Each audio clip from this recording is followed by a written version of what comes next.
For the first time since 1979, Islamic Revolution Iran has just witnessed its longest-running anti-government protests.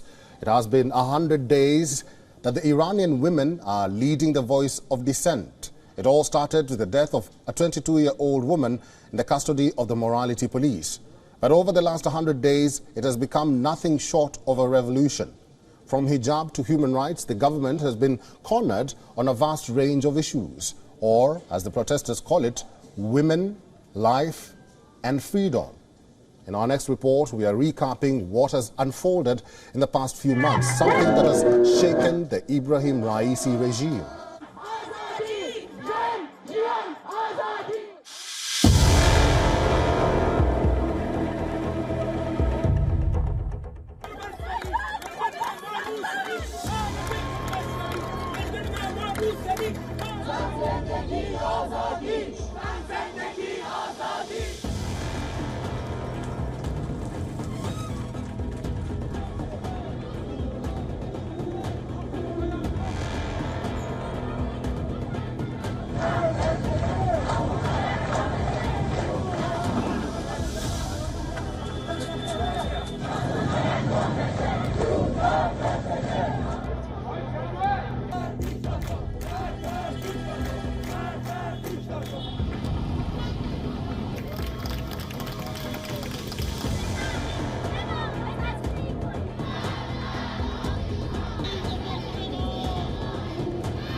And for more on this, we are now being joined by David Patrick Karakors, who is an Iranian analyst from London.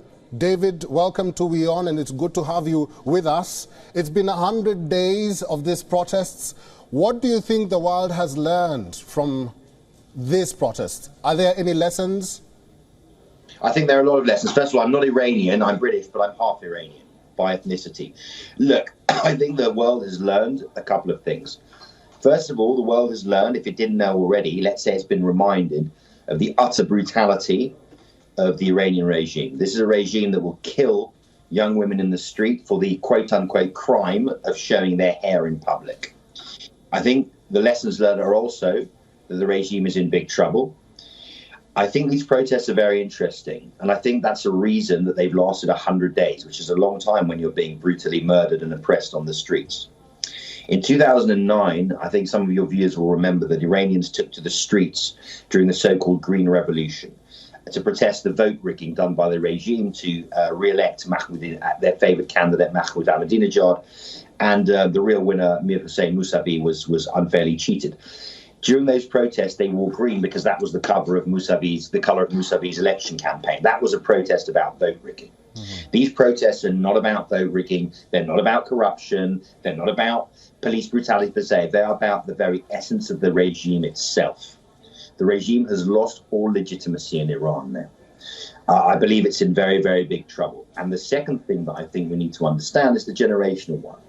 The people leading this protest are Gen Zers, people, the TikTok generation, even though social media is banned in Iran, they're finding ways to circumvent it. These are people who in many sectors were born in the 21st century, decades after the revolutionaries came to power. They have nothing in common with this regime. They despise this regime, and they're not ready to negotiate. They want it gone.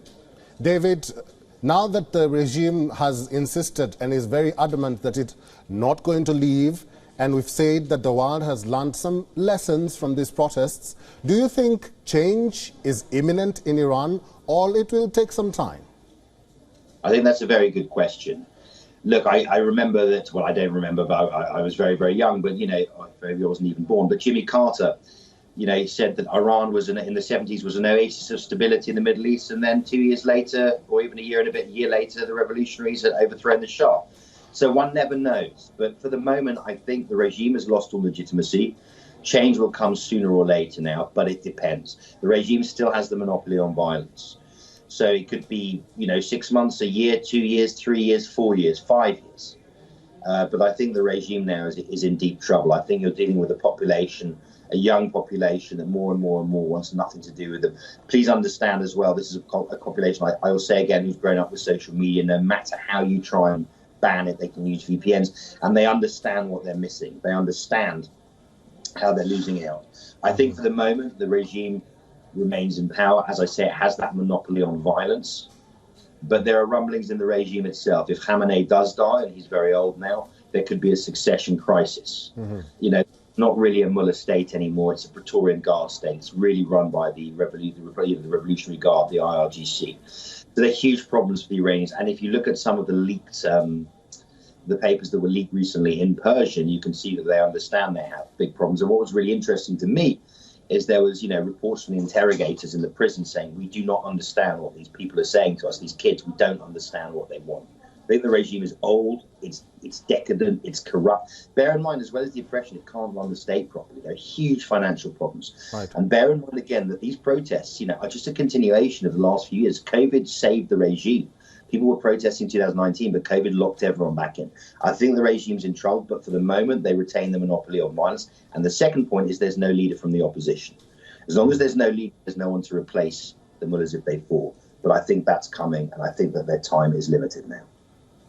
David, finally and very quickly, in brief, what are the merits of these protests? Well, the merits are that they are cross-class. It's everyone protesting, that they are national across the country, and that they are the driving forces, young people, especially women, who just are not willing to compromise over anything. They've just had enough of these people.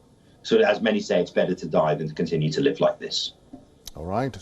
David Patrick Karakors, who is an analyst live from London, thank you very much for giving us time today.